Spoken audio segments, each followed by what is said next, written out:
आत्मीय भाइयों और बहनों, प्रणाम। साथियों, आज एक पर चर्चा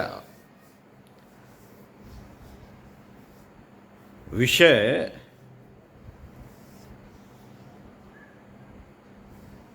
आज के वातावरण में युवा क्रांति की आवश्यकता क्यों। मित्रों, जितनी भी क्रांतियां हुई हैं, इसी संदर्भ में परम पूज्य गुरुदेव वंदनीय माता भगवती देवी शर्मा जी के माँ गायत्री के सूक्ष्म संरक्षण में अपने मन से कुछ विचारों को व्यक्त कर रहा हूँ। अब मन में उपजने वाले विचार ये किसके हैं? ये तो वो सूक्ष्म सत्ता के ही हो सकते हैं। वो जो कहलाएगी वो कहेंगे। दुर्योधन ने कहा था कि भगवान आप कहाँ रहते हो? जब भगवान श्री कृष्ण उनके दरबार में गए थे समझाने और उन्हें अपना विराट स्वरूप दिखाया, तो दुर्योधन ने कहा था कि भगवान रहते कहाँ हो आप, ये बताओ। जब उन्होंने अपना सारा स्वरूप दिखा दिया, उन्होंने कहा कि हम तो मनुष्य के हृदय में रहते हैं। तो बोले हमारे हृदय में भी रहते होंगे। हाँ हाँ, बिल्कुल बिल्कुल। तो जो हमारे हृदय में विचार उपजते हैं तो निश्चित ही वो तो आपके ही होंगे। अब हमारे मन से जो विचार उपजते हैं हृदय से, वो आपके हैं। तो आप ही निर्देश करते हैं कि हम कह देते हैं कि हम नहीं देंगे। जानाति धर्मम न च करिष्ये, धर्म को जानता हूं लेकिन चलने का मेरा मन नहीं करता। हृदय में उठने वाले विचार जो कहते हैं वो मैं करता हूं। तो साथियों, इसी तरह से हमारे भी हृदय में जो विचार उपज रहे हैं आज के विषय पर, इन्हें विचारों को व्यक्त करता हूं। अब वो क्या क्या निकलता है, कोई तैयारी नहीं है इस संदर्भ में, कुछ पढ़ा भी नहीं है। जबकि गुरुदेव कहते हैं कि बिना पढ़े बात मत किया करो। किसी विषय पर बोलना है तो तैयारी होनी चाहिए। अब बिना तैयारी के पढ़ पाते नहीं है। आंखों की रोशनी कम हो गई है, पास के अक्षर बहुत छोटे छोटे दिखते हैं, ताकत लगती है। तो अब हमने ये फैसला किया कि जो विचार आएंगे वो कहेंगे, किसी भी विषय पर। तो साथियों, क्रांति तो हमेशा युवाओं ने ही की है। हाँ, उसका जो संरक्षण है और उसकी जो योजना है और उस पे जो विचार मंथन हुआ, उसके पीछे जरूर एक अनुभवी और बुजुर्ग का हाथ था। अनुभवी लोगों का हाथ था जिन्होंने अपने आप को तपाया, गलाया। किस क्षेत्र में? जिस क्षेत्र में क्रांति होनी, तो जिसमें हमारे साथियों ने अपने आप को तपाया, गलाया, वो विचारणा क्या थी? उस विचारणा से प्रेरित होकर कितने युवाओं ने अपनी आहुतियां दे दी स्वतंत्रता संग्राम आंदोलन में। कितने युवाओं में, एक युवा का नाम सभी लोग लेते हैं, जिन्हें आजाद चंद्रशेखर और आजाद भगत सिंह और भगत सिंह के साथी जितने भी युवा थे, और उन्होंने जो आहुतियां दी उसके पीछे भी एक विचारणा थी और एक बड़ा लक्ष्य था। बड़े लक्ष्य की प्रतिपूर्ति के लिए, बड़े लक्ष्य की प्रतिपूर्ति के लिए आहुतियां देनी पड़ती हैं। किन्हें? युवाओं को। बहुत सारे युवा आज भटक गए हैं। वो माताएं भी भटक गई जिन्होंने उन आज के युवाओं को जन्म दिया। एक समय था जब माताएं कहती थी, हे भगवान, आजादी की लड़ाई में मेरा एक और बेटा होता तो उसे भी भेज देते, शहीद कर देते। लेकिन आज तो कहीं लड़ाई हो रही हो इस तरह की, सब माताएं पकड़ लेंगी, चलो चलो घर चलो, अंदर चलो, कहाँ तुम इस तरह की उसमें लगे रहते हो, कोई नहीं, खाओ पियो, मजे से पड़े रहो, बस कुछ नहीं, कहीं किसी आंदोलन में नहीं जाना। पुलिस बंद कर देगी, मारपीट कर देगी, ये कर देगी, वो कर देगी, ठीक है पड़े रहो, जैसे जैसे जो चल रहा है चलने दो। कैसे चलने दो? आज की राजनीति इतनी विषैली होती चली जा रही है, उसमें कूदना नहीं चाहता कोई युवा। कूदना तो पड़ेगा, युवाओं को ही आगे आना होगा, युवा ही क्रांति कर सकता है। शांतिकुंज हरिद्वार से इस बारे में गुरुदेव ने भी युवा शक्ति को आगे आने का आह्वान किया है। डॉक्टर प्रणव पांड्या द्वारा, कुलाधिपति द्वारा इस संदर्भ में बहुत पहले से कार्यशालाएं चलाई जा रही हैं, लेख लिखे जा रहे हैं और योजनाएं बना कर जगह जगह उसके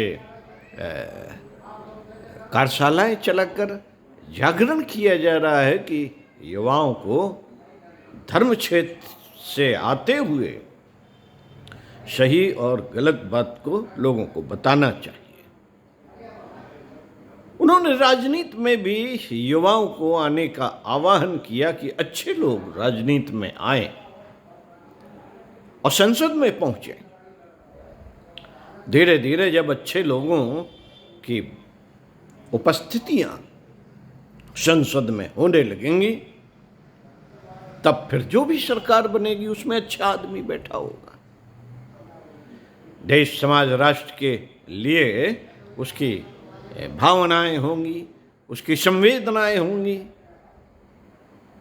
जो आज कहीं विलुप्त होती चली जा रही है। युवा केवल इस बात पे लगा हुआ है किसी तरीके से पढ़ाई कर लें, बड़ी डिग्रियां पा लें और उसके लिए चाहे कुछ करना पड़े, अच्छी बात है। डिग्री पाकर, पढ़ाई करके, मेहनत मजदूरी करके हर युवा को, चाहे वो लड़का हो या लड़की, हर युवा को अपने आप को समर्थ बनाना सबसे पहला कार्य।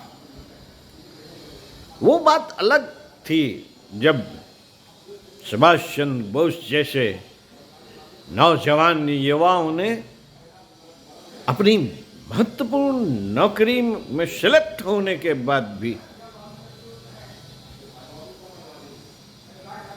कह दिया कि हम ब्रिटिश सरकार की नौकरी नहीं करेंगे, देश की रक्षा के लिए काम करेंगे, मर जाएंगे। ये सपना था, लेकिन आज की स्थिति में क्या हमारा स्वतंत्र भारत परतंत्र नहीं लगता? धर्म की तमाम बेड़ियों में जकड़ा हुआ, उल जलूल अंधविश्वासों में फंसा हुआ, जन समाज में फैली विचारधारा की ये खराब है, ये अच्छा है, ये धर्म का पुजारी है, ये धर्म का भक्षक है। इसमें सही बात कौन बताएगा? इस पे क्या क्रांति नहीं होगी?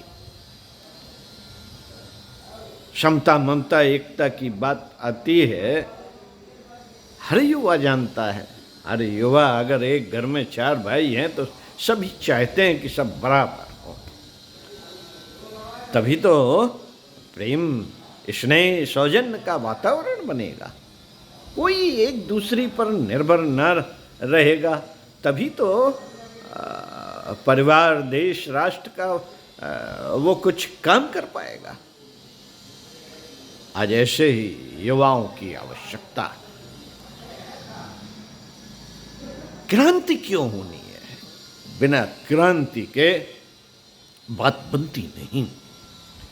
क्रांति में जब युवाओं की क्रांति, युवा शक्ति, युवा ताकत जब किसी क्रांति में जुट पड़ती है तो वो आमूल चूल परिवर्तन कर दे, करने की क्षमता है उसमें। यह करने की क्षमता है कि वो जहां वो ताकत लग जाएगी वहां सब कुछ बदल डालेगी, सब कुछ बदल डालेगी। आज राष्ट्र को ऐसे ही युवाओं की आवश्यकता है। दो पढ़ी लिखी हो, जो पढ़ी लिखी हो, जो ये जानती हो कि गलत क्या है, सही क्या है, राष्ट्र और देश और आम जनता के प्रति उसकी भावनाएं और संवेदनाएं हो, कुछ कर गुजरने की क्षमता हो जो विलुप्त हो गई है। दूसरों के लिए कुछ करने की क्षमता विलुप्त हो गई है। आज हम देखते हैं बहुत सारे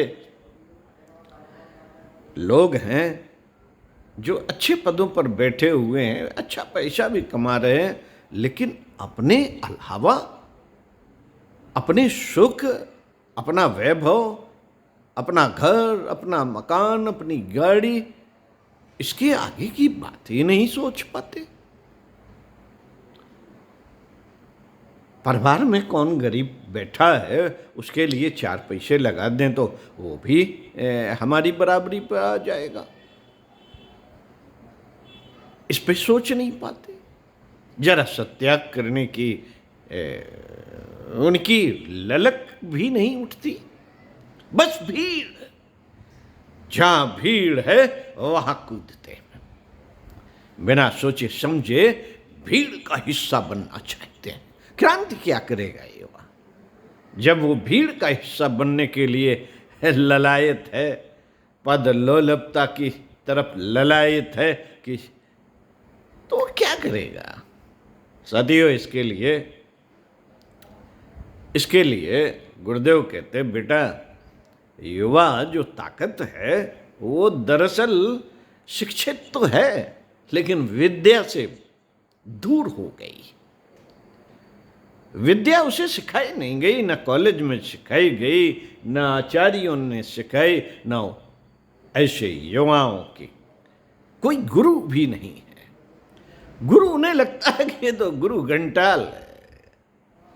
अध्यात्म तो उसके लिए ऐसा मामला बन गया है कि वो जानना ही नहीं चाहते कि अध्यात्म भी कोई ताकत होती है। बाहर की टीप टाप सब कर लेते हैं, अंदर की टीप टाप करने में कचकचा जाते हैं, अंदर की जानकारी करने में कचकचा जाते हैं। जबकि आज के युवाओं को सबसे पहली एक अनिवार्यता होनी चाहिए कि उन्हें ये जानना चाहिए कि कुछ जाने या न जाने, केवल एक चीज पे शोध कर लें कि ये विचार कहाँ से उपजते हैं। हम इस दिशा में जा रहे हैं तो क्यों जा रहे हैं?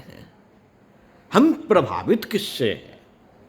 हमारी अपनी भी कोई सोच है? देश, समाज, राष्ट्र के लिए जितने लोगों ने अपनी जानें दी थी तो क्यों दी थी? उन्होंने अपनी जवानी कुर्बान कर दी थी तो क्यों कर दी थी? ऐसा क्या था? ऐसा क्या था इस देश में, इस देश की माटी में, इस भारत में? ऐसा क्या था? कैसे मोहब्बत करते थे वो? इस भारत से। भारत माँ थी, माँ का दर्जा दिया हुआ था हमारे ऋषि मुनियों ने, और उस माँ के दर्जे को बरकरार रखते हुए उस माँ से मोहब्बत करते थे लोग। आज तो मोहब्बत ही भूल गए, मोहब्बत नहीं रही। तो उस भारत माँ के जो बच्चे हैं उनसे कैसे लगाव हो सकता है, उनकी प्रॉब्लम परेशानियों से कैसे लगाव हो सकता था। आज के युवा को सबसे पहला अगर कोई काम करना पड़ेगा जो दुनिया भर के आज के वातावरण में लिप्त है, उसे वही दिखता है कि ऐसे ही होता है। इन्होंने लूट खसूट के बिल्डिंग खड़ी कर ली, इन्होंने पद पे तो आ गए, बहुत अच्छी नौकरी पा गए, लेकिन उस नौकरी में भी कुछ गड़बड़ करके अपने आप का वैभव बना डाला। अरे ये तो एक छोटा सा लड़का था, चुनाव लड़ता था और लड़ते लड़ते ये विधायक बन गया, अब इसके यहाँ देखो पैसों का अंबार लगा है। ऐसा ही होता है। इसने देखो ऐसे ही ऐसी बातें करता है कि हमारे भाईचारे में दरार पैदा हो गई। जो हमारे हिंदू मित्र थे, जो हमारे मुस्लिम मित्र थे, हम लोग मिलजुल कर देश के लिए लड़ते थे, कुर्बान होते थे। अब इन्हीं के प्रति ईर्ष्या, द्वेष, ये सब कहां से आ गया? साथियों, इसके लिए सबसे पहले हमें अपने व्यक्तित्व को परिष्कार करना पड़ेगा। हमें ये जानना पड़ेगा कि ये विचार कहां से आते हैं, हम हैं कौन। सबसे पहले तो इस बात की क्रांति की आवश्यकता है कि युवाओं को ये जानना होगा कि हम हैं कौन, हम क्यों आए हैं इस धरती पर, हमारा लक्ष्य क्या है जीवन का। परमात्मा ने हमें तमाम शक्तियां दे के भेजा है, तो वो शक्तियां हैं कहां, दिखती क्यों नहीं? उसके लिए मन, बुद्धि, चित्त, अहंकार को जानना होगा, इनकी कार्य पद्धति जाननी होगी। अपनी शक्तियों को 5 तत्वों से बना शरीर, अन्नमय कोश, प्राणमय कोश, मनोमय कोश, विज्ञानमय कोश, आनंदमय कोश कि उन ताकतों को जानना पड़ेगा जो हमारे अंदर है। हमें अपने आप को जानना पड़ेगा कि हम क्यों हैं और क्यों आए हैं, और हमारे भीतर जो शक्तियां भरी पड़ी हैं, क्या उन्हें बस भोग में लगाना है? क्या है ये जो आजादी हमें मिली है, इसका मूल्य नहीं चुकाना है? जो आज हम इस बात के अधिकारी हो गए, लाखों लोगों की त्याग और तप और बलिदान की ऊपर बैठे हैं। लाखों लोग, करोड़ों लोग इसमें मर खप गए। आज हमें चैन से बैठने और बात करने के हकदार बनाने के लिए तो उसका ऋण नहीं चुकाएंगे। ऋण तो चुकाना पड़ेगा साथियों, ऋण चुकाना पड़ेगा। ऋण बहुत खराब होता है। लोगों के त्याग और तप की कहानी सुन सुन के और उस पर तालियां बजाने से काम नहीं चलेगा कि साहब बहुत अच्छे आदमी थे, आरती करे दे रहे इनकी। ऋण चुकाना पड़ेगा। और ऋण कैसे चुकाना पड़ेगा? व्यक्ति निर्माण, अपने आप का निर्माण, अंदर और बाहर से अपनी शक्तियों का बोध करना पड़ेगा। फिर परिवार निर्माण, परिवार के लिए अपना त्याग और तप लगाना पड़ेगा। परिवार में जो एकता, ममता, समता, शुचिता, ये 4 आधार नहीं है तो वह उस परिवार के सदस्यों को इन चारों आधारों पर मिलजुल कर उसको मजबूत बनाना पड़ेगा। समाज में ऐसे तमाम दबे कुचले व्यक्ति पड़े हुए हैं जो अपनी बच्चियों के शादी नहीं कर पाते, पढ़ा नहीं पाते। तुम्हें भगवान ने ज्यादा दिया है तो क्या उनके लिए कुछ नहीं करोगे? अरे लाखों रुपए एक छोटी छोटी पार्टी में खर्च कर डालते हैं और लाखों रुपए में तो उसका बच्चा पढ़ जाएगा, बेटी पढ़ जाएगी, शादी भी हो जाएगी। वो ऋण क्यों नहीं चुकाने की अब हुक क्यों नहीं उठती? वो ऋण अगर नहीं चुकाया जाएगा तो साथियों, भगवान फिर दयालु है तो बहुत क्रोधी भी है। देख लीजिए आप जाके अस्पतालों में, जाने कितने लोग हाय हाय चिल्ला रहे हैं। अस्पतालों से हटिए, पुलिस कोतवाली में चले जाइए, वहां जाने कितने पड़े हुए हैं। आप कोर्ट में चले जाइए, कोर्ट में जाने कितने चक्कर लगा रहे हैं, टांगे खिंच गई, पैसे बर्बाद हो गए। सब परेशानियों के उस दौर से गुजर रहे हैं और भगवान से हाय हाय करते घूमते, बचा लो भगवान बचा लो। तो साथियों, युवाओं को आज जागृत होना पड़ेगा और जागृत होकर अपनी शक्तियों को पहचानना पड़ेगा और देश, समाज, राष्ट्र के लिए कुछ करना होगा। अध्यात्म की पढ़ाई करनी होगी। बिना पढ़ाई के आगे नहीं बढ़ सकते। ऐसे ही कोई बाबा बूबू के चक्कर में आ गए तो मामला और गड़बड़ हो जाएगा। तो साथियों, आज तो यही विचार उभरा के व्यक्तित्व का परिष्कार। आज लक्ष्य से भटक गया युवा, उसे पहले लक्ष्य डिसाइड करना पड़ेगा और फिर उस लक्ष्य को प्राप्त करने के लिए अपनी ताकतों को पहचानना, जानना पड़ेगा। जो वो भूल गया है, बस अपने आप को सामान्य प्रक्रिया में डालते हुए जीवन जी रहा है, तो केवल पैसा कमाना ही जीवन का लक्ष्य नहीं हो सकता। पैसा कमाना तो है लेकिन वो लक्ष्य नहीं। इन्हीं शब्दों के साथ, इन्हीं कुछ बातों पर आप भी चिंतन मनन कीजिए और विचार अपने जो भी आए व्यक्त किया कीजिए। सोशल मीडिया में किया कीजिए, यूट्यूब पर किया कीजिए, फेसबुक पर किया कीजिए और ग्रुप बना के किया कीजिए। विचारों में बहुत ताकत है। अगर किसी एक विचारधारा पे चल पड़ा और चलेगा। युग निर्माण की बात पंडित श्री राम शर्माचार्य जी ने कही है कि विचारों के बल पे हम पूरा ये विश्व का नक्शा बदल दूंगा, सारा ढांचा खाचा उखाड़ के फेंक दूंगा और नई व्यवस्था लागू कर दूंगा। इसके लिए दुनिया भर की चाहे कितनी भी क्रांतियां करनी पड़े, वो हो के रहेंगी। देश में पहली क्रांति तो आर्थिक क्रांति होगी, तभी लोगों की समझ में आएगा कि समता आने लगी है। फिर ममता, फिर स्वच्छता, फिर एकता।